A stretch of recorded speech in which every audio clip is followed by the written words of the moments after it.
সবাইকে স্বাগত জানাচ্ছি আজকের এই বিশেষ বিশ্লেষণে। আজ আমরা এমন একটা হৃদয়বিদারক ঘটনা নিয়ে কথা বলতে যাচ্ছি যা আক্ষরিক অর্থেই পুরো দেশকে স্তব্ধ করে দিয়েছে। এটা শুধু একটা ক্রাইম স্টোরি নয়, এই ঘটনা আমাদের প্রচলিত বিচার ব্যবস্থা, আমাদের চারপাশের সামাজিক নিরাপত্তা আর আমাদের নৈতিকতার ভিত ধরে একটা বিশাল ঝাঁকুনি দিয়েছে। তো চলুন বিভিন্ন সংবাদ মাধ্যমের রিপোর্ট, আইনি পদক্ষেপ আর মানুষের রিঅ্যাকশনের উপর ভিত্তি করে তৈরি করা আজকের এই আলোচনায় সরাসরি ঢুকে পড়া যাক। বোঝার চেষ্টা করি আসলে ঠিক কী ঘটেছিল এবং কেন পুরো দেশের মানুষ এই ঘটনায় এতটা ফুঁসে উঠেছে। শুরুতেই একটা কথা বলি, নিহত শিশুটির বাবা আব্দুল হান্নান মোল্লার এই কথাটা শুনলে যে কোনো মানুষের চোখে পানি চলে আসবে। একবার চিন্তা করে দেখুন, মানুষটা এতটাই গরিব যে নিজের পায়ে ৩ বছরের পুরনো একটা ছেঁড়া স্যান্ডেল, কিন্তু সন্তানের আবদার মেটাতে তিনি এক মুহূর্তও ভাবেননি। ঠিকই জমানো টাকা দিয়ে মেয়ের শখের বোরকাটা কিনে এনেছিলেন। এই কয়েকটা লাইন আমাদের সরাসরি এই ঘটনার চরম আবেগিক আর মানবিক বাস্তবতার সামনে দাঁড় করিয়ে দেয়। আর সবচেয়ে হৃদয় বিদারক ব্যাপার কি জানেন? রামিসা নামের ওই বাচ্চাটার বয়স ছিল মাত্র ৮ বছর। সে ছিল পপুলার মডেল হাইস্কুলের ক্লাস 2 এর ছাত্রী। আর শুধু তাই নয়, ক্লাসে তার রোল নম্বর ছিল ১।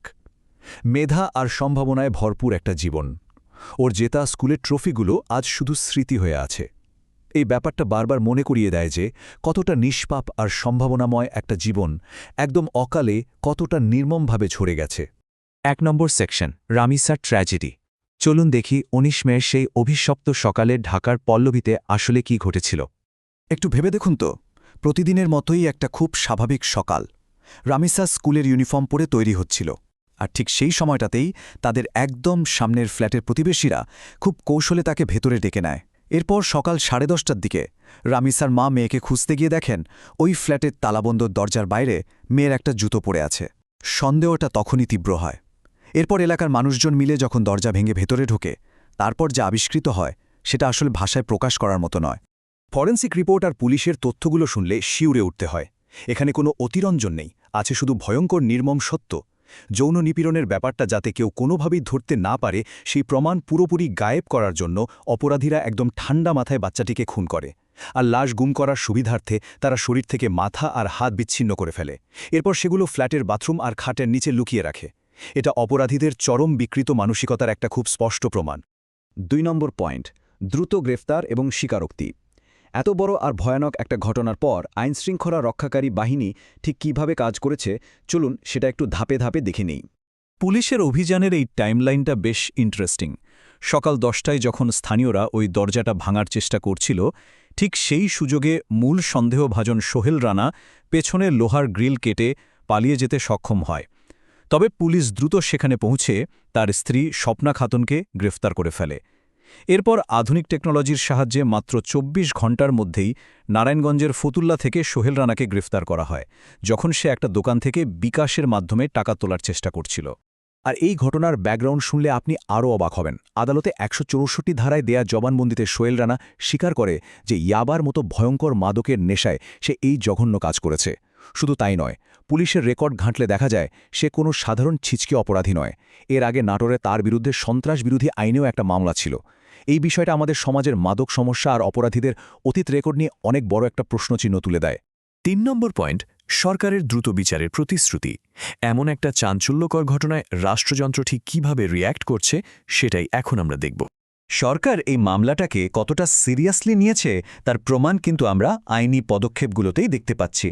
সাধারণত একটা ডিএনএ টেস্টের রিপোর্ট আসতে কয়েক সপ্তাহ বা মাস পার হয়ে যায়, তাই না?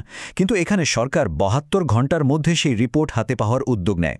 মূল টার্গেট হল ঈদের ছুটির আগেই আনুষ্ঠানিক চার্জশিট দাখিল করা এবং পুরো মামলাটা একটা বিশেষ ট্রাইব্যুনালে ট্রান্সফার করা, যাতে কোনো রকম দেরি ছাড়াই বিচার কাজ শুরু হয়ে যায়। আর ঠিক এই কারণে আইনমন্ত্রী মো আসাদুজ্জামানের এই মন্তব্যটা এখানে খুব প্রাসঙ্গিক। তিনি পরিষ্কার বলেছেন যে তারা কোনোভাবেই পিছিয়ে আসবেন না।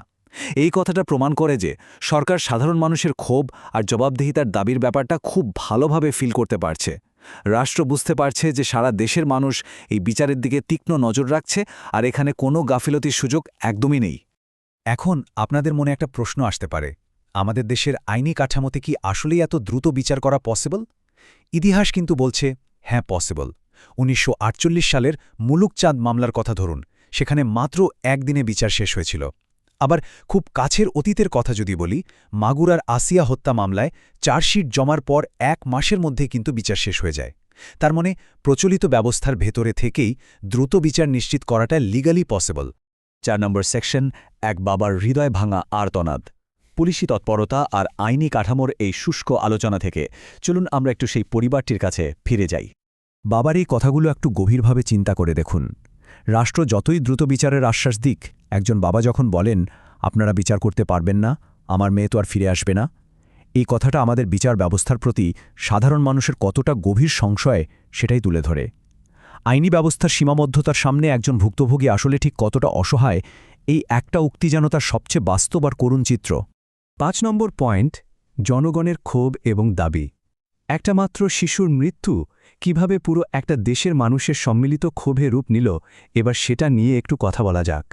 আসিয়া, তায়েবা, সায়েমা, ময়না, ফাহিমা, রামিসা, দোলা, আয়েশা, তাহাতি, এগুলো শুধু কয়েকটা নাম না, এগুলো হলো আমাদের সমাজে নির্মমতার শিকার হওয়া আরও অসংখ্য শিশুর প্রতিচ্ছবি।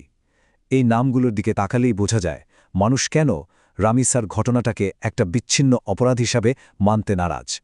এটা যে আমাদের সমাজের শিশুদের চরম নিরাপত্তাহীনতার একটা কাঠামোগত সংকট, এই তালিকাটাই তার সবচেয়ে বড় প্রমাণ। আর এই পুরো ব্যাপারটা সমাজে একটা বিশাল বিতর্কের জন্ম দিয়েছে। একদিকে আছে আমাদের প্রচলিত গণতান্ত্রিক আইনি প্রক্রিয়া, যা তথ্য প্রমাণ আর ফৌজদারি কার্যবিধি মেনে চলে। এখানে স্বাভাবিকভাবেই একটু সময় লাগে, আপিলের ব্যাপার থাকে। অন্যদিকে সোশ্যাল মিডিয়ায় বা ধর্মীয় মহলে একটা জোরালো দাবি উঠেছে একদম সরাসরি দৃষ্টান্তমূলক শাস্তির। অনেকেই বলছেন এই ধরনের অপরাধ চিরতরে বন্ধ করতে হলে প্রচলিত আইনের বদলে জনসমক্ষে ফাঁসি বা ইসলামী আইনের প্রয়োগ দরকার। সমাজে ন্যায়বিচার প্রতিষ্ঠার পদ্ধতি নিয়ে এটা এখন একটা বিশাল বড় বিতর্ক, আর আমরা এখানে জাস্ট দুই দিকের পার্সপেক্টিভটাই আপনাদের সামনে তুলে ধরছি। মানুষের এই ক্ষোভ কিন্তু শুধু ফেসবুক বা অনলাইনেই আটকে নেই, রাস্তায় নেমে এসেছে সাধারণ মানুষ। জাতীয় প্রেস ক্লাবের সামনে বিশাল সব মানববন্ধন হয়েছে, আর পরিস্থিতি এতটাই সিরিয়াস যে ইউনিসেফের মতো আন্তর্জাতিক সংস্থাও বিবৃতি দিতে বাধ্য হয়েছে। তারা বাংলাদেশের শিশুদের সুরক্ষায় খুব দ্রুত আর কঠোর পদক্ষেপ নেওয়ার আহ্বান জানিয়েছে।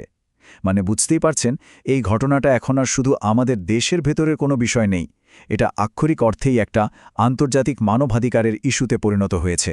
সবশেষে আজকের আলোচনার একদম শেষ পর্যায়ে এসে একটা খুব জরুরি প্রশ্ন আমাদের সামনে এসে দাঁড়ায়। সরকার হয়তো এই মামলাটার বিচার খুব দ্রুত শেষ করবে, কিন্তু আমাদের এই বর্তমান আইনি আর সামাজিক কাঠামো কি আসলেই এতটা শক্ত হতে পেরেছে যাতে কাল অন্য কোনো রামিসাকে এমন নির্মমতার শিকার হতে না হয়? এই প্রশ্নটা নিয়ে আসলে আমাদের সবার গভীরভাবে চিন্তা করার সময় এসেছে। তথ্যগুলো তো আমরা আপনাদের সামনে তুলে ধরলাম, এবার বাকি সিদ্ধান্ত আর চিন্তার ভার আপনাদের ওপরই রেখে গেলাম।